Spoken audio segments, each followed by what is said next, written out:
Hi, my name is Justin Yomok, and this is the CNT podcast. This week I'm interviewing Cole Reuter, the number 6 prospect in the Cubs organization. What's going on, guys? And so, huge thanks for Cole for coming on. I really appreciate it. Let's hop right into it. My first Perfect. question I have is, what was your favorite um team or player growing up? Um, I'd have to say my favorite player growing up would probably be Big Poppy. I love David Ortiz. I love the way he plays, and it's Big Poppy. He's God sent. I remember watching him growing up, playing with him like 2K9 against my brother, and that's kind of like when my passion for him kind of came in. Just watching him hitting bombs after bomb after bomb, and just always having a smile on his face and always having a good time. I think I take a lot of that into my game.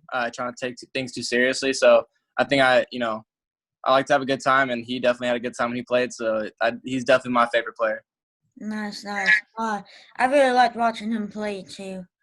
Another question is, um, did you collect baseball cards growing up? I didn't. Honestly, I didn't get into baseball, like watching baseball, until I was probably like almost 17.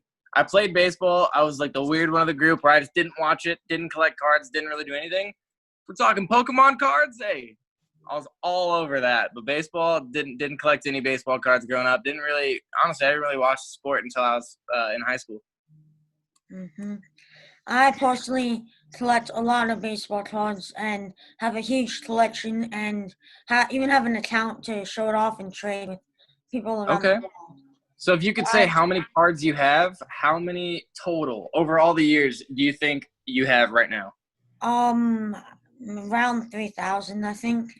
I have a lot. Are they all signed or just like cards Not or? no, not all signed. I have a lot of signed ones, but I have a lot of ones that aren't too. Okay. Like when I was really younger, I collected cards like that weren't signed, like just the base ones of like my favorite players in the Cubs, because they're hmm my favorite team. I just collected then, and then lately, like a year or two ago, I got into collecting again, and then started collecting more signed stuff and more cooler things. All right. So let me ask you something. Let's look back a year past from now, like last year. Did you think that you'd be interviewing like Almora and Nico and like those type of dudes? Did you ever think that that was possible?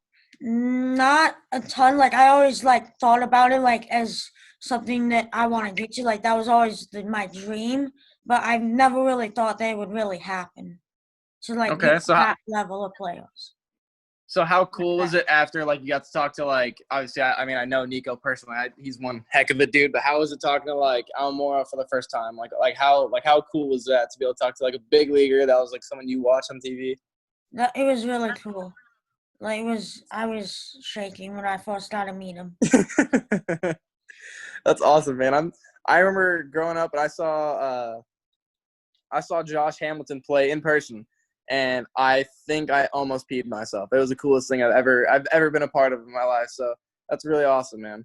hmm So another question I have, I asked my fans if they want to hear any questions, and like as you know, I collect cards. A lot of them do TTMs, like send cards through the mail to players to have signed and send back. So I was wondering, do you sign those? Like, if someone were to send you cards, would you sign them?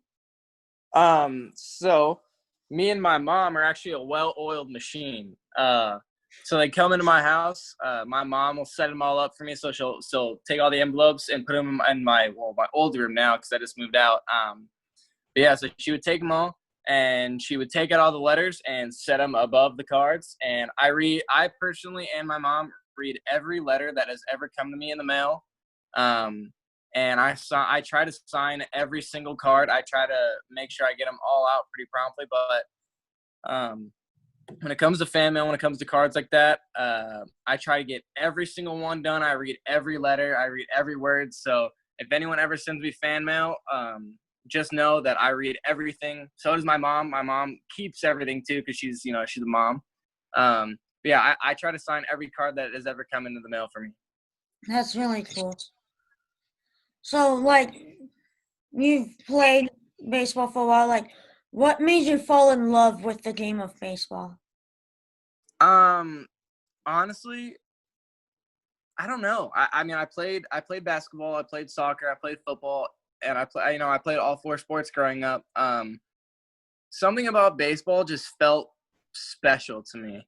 Um, I was really good at soccer. My brother was actually insanely good at soccer, and he always told me I made the wrong decision playing baseball.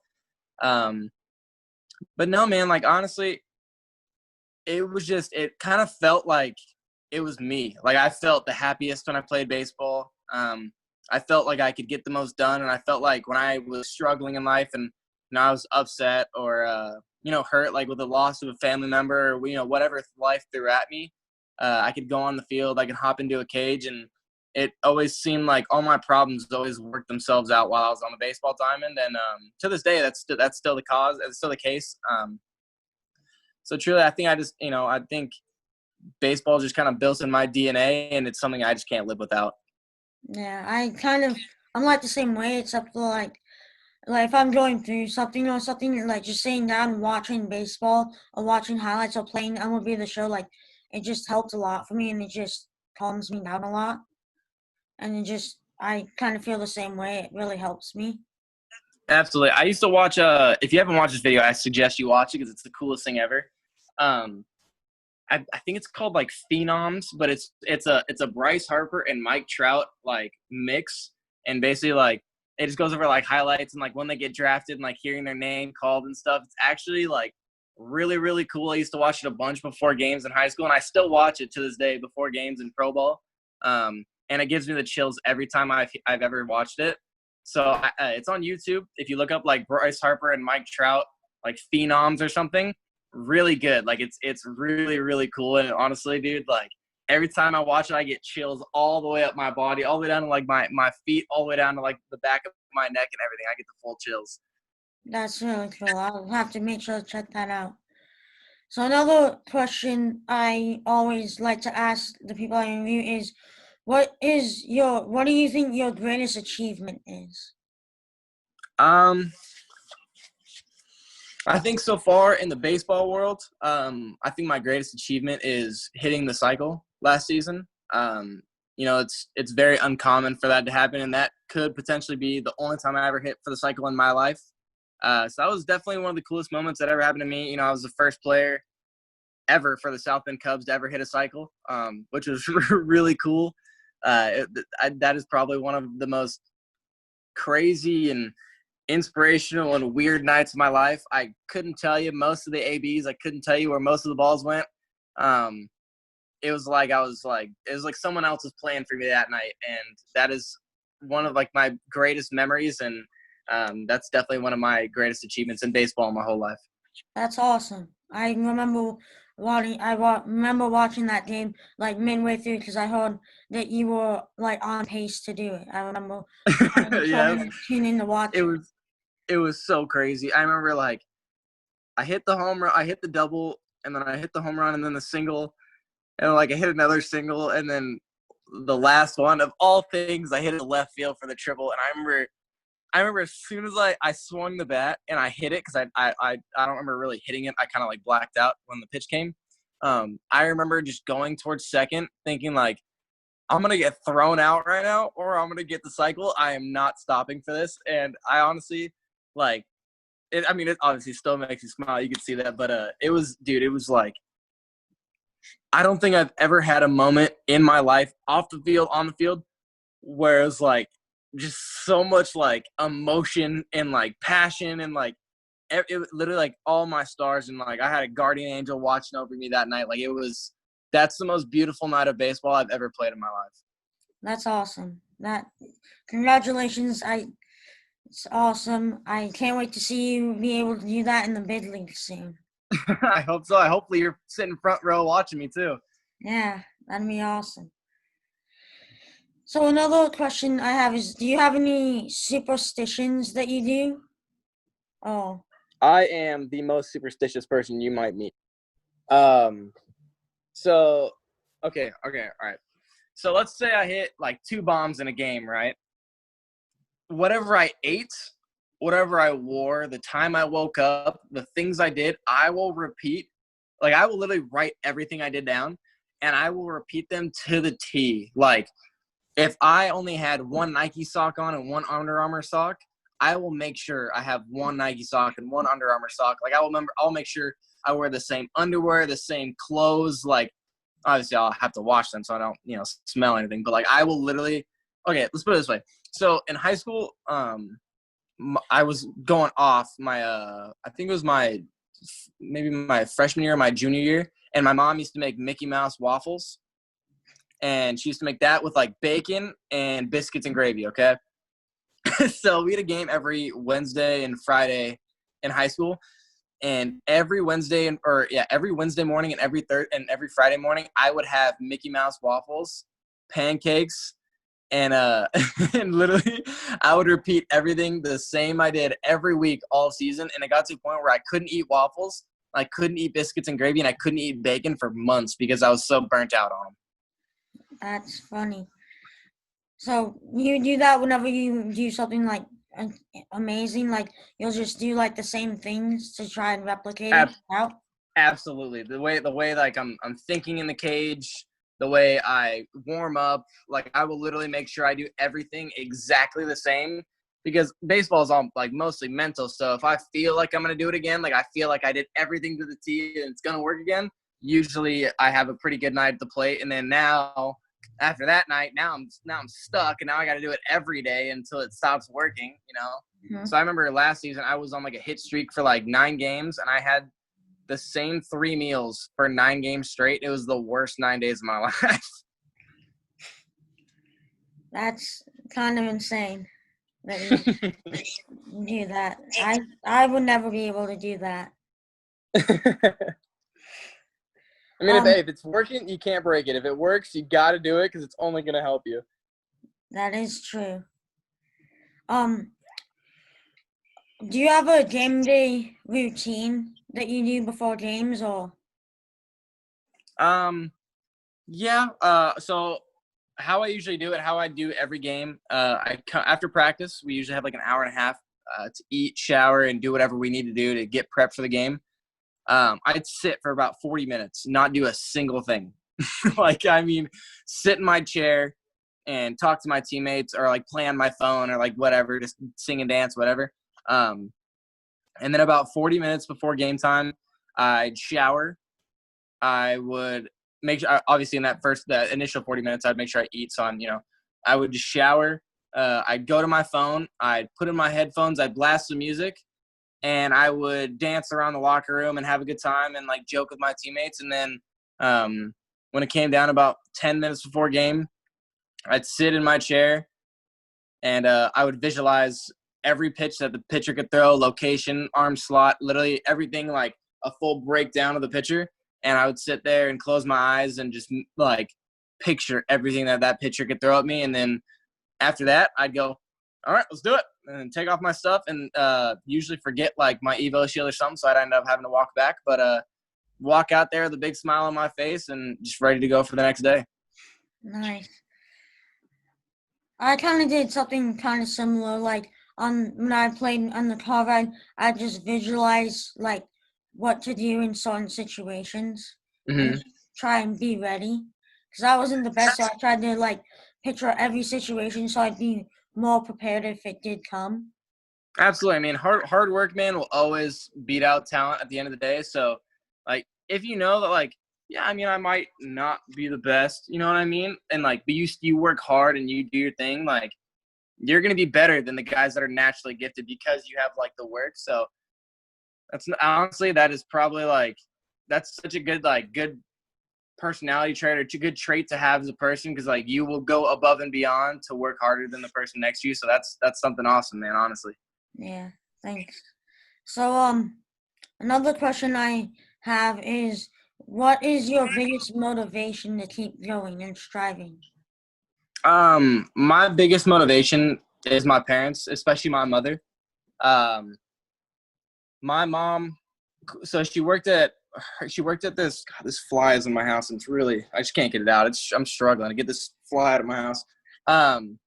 So, my mom is my greatest inspiration. She quit work after 29 years at the same job to help me succeed through high school and make sure I had my head on straight.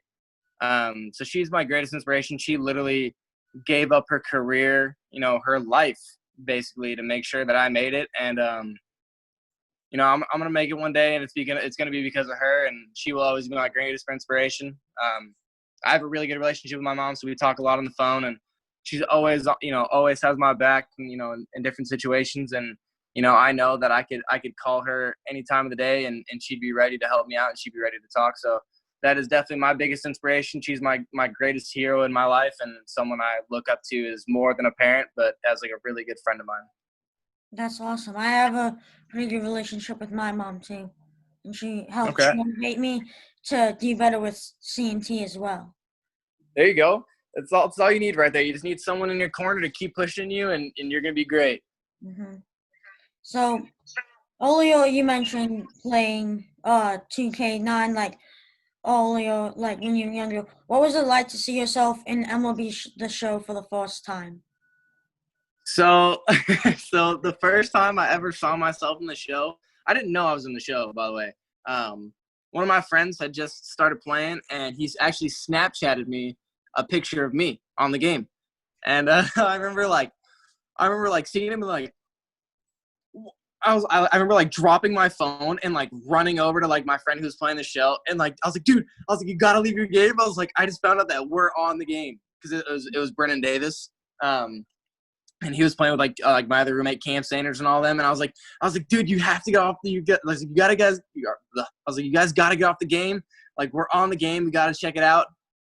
We all ended up being like D+ players, but like it was so cool to think like, wow, like I'm here. I was 19 years old and I was in a video game. Like it's still so crazy to think about in my head. Like, wow, like I'm not all the way there yet, but like someday, like even if like something does happen, and I don't make the league, like I can show my kids someday, like, hey, like, your dad is in a video game, and it was one of those experiences where like it's just so surreal. You know what I mean?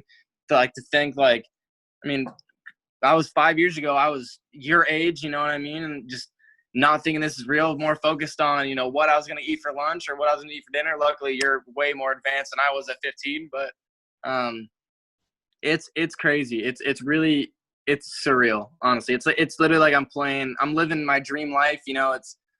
Like my friends come down to see me and they always say the same thing. Like, dude, this isn't real life. Like you're living so good. And to see myself in a video game and to see my mom see that and like her bawl her eyes out, it meant the world to me. So I actually play a lot of MLB The Show against my dad, and so I was playing with him the other day, and we switch up. We like use majors and AAA and AA, and so whenever we use AA, I always use the Cubs because the South Bend Cubs because I interviewed Brennan Davis as like my first podcast, and so I always use him. I was using you. You hit 2 home runs for me to win me the game. And then Let's go! after the game, I got your message saying you wanted to come on the podcast. Oh, that's so sick. Honestly, that is so crazy. Oh, look at that. Everything just lined up. Just take it to the crib with 2 bombs for the kid. Let's go. That's what I like to hear right there. I was not doing good with anyone else. Hey, it's all right. Any hits. It's all right. We clutched up at the end. We did it for the team. That's all that matters. Yeah. So I just thought that was super cool. Like, cause I had known you. Like I had used you before when we had done that, and then like I had known I had asked you like that day, and so I put you like at 4th because I had a feeling, and then you came through and hit the bombs that I needed to win. Let's go. That's so awesome. That honestly hypes me up so much. That is so sick because like I've seen myself in the game. The power is just not there. So the fact that you hit 2 bombs with me in a game is that you have no idea how like that is so cool. Like it is so cool to think like someone played with you in a video game and they end up hitting a bomb with you. Oh, dude. Honestly, hey, that is the coolest thing I've heard all day. That honestly just completely made my day. That's awesome. So Here's the last question is, how do you plan to improve your game when there is no minor league season? My thought when it comes to the no season thing is we're going to play at some point. It might not be this year, God forbid it, it might not be next year, but at some point we will step on that diamond again and I will have a chance to showcase myself. And, after last season, I got my teeth kicked in a little bit here and there. I came into this year, I was so I just know that, I'm going to be playing someday and I want to show the world, what I can do. And I want to showcase the real Cole Roeder that people saw glimpses of last year, but, wasn't consistent enough to really show the world. So I've got more motivation. I've got more fire in my belly than I ever have in my life. And, when it comes to it, when I can step on that diamond again and put a uniform on, I'm going to be ready. I got a very, very deep fire in my stomach, just, pushing me to do the best I can. And I'm very ready. And right now I feel great. Been training a lot, been working on a lot of things and, improving my game mentally, physically, and, all aspects of the game. So that motivation and that drive has been pushing me a lot this off season. And, regardless if I step on a diamond this year, in a real game or an inter squad, I'm going to be ready. It's awesome. I can't wait to see you go off. I know, man. Hopefully everything works out and you can come to a game next year. I think that'd be really cool if you guys came to a game and your family and you got to meet me and Brennan and other guys actually in person. Because I promise we're pretty normal. We're normal people, but I think you'd have a lot of fun at a game and, actually being in the environment with us and actually personally knowing us now. Mm-hmm. So I think that'd be really cool. And I think if you guys came, I might have to slip you you'll slip you a ball or two. You know what I mean? That's awesome. Thank you so much for coming on the podcast. It was a great time. I appreciate it so much. Of course, man. Anytime. Absolutely. Just shoot me a text, shoot me a DM, and absolutely I'll hop on your podcast anytime, buddy. Awesome. Thank you so much. Thank you all for watching. And that's the end of this week's podcast. I hope you enjoyed. Bye. See you, buddy.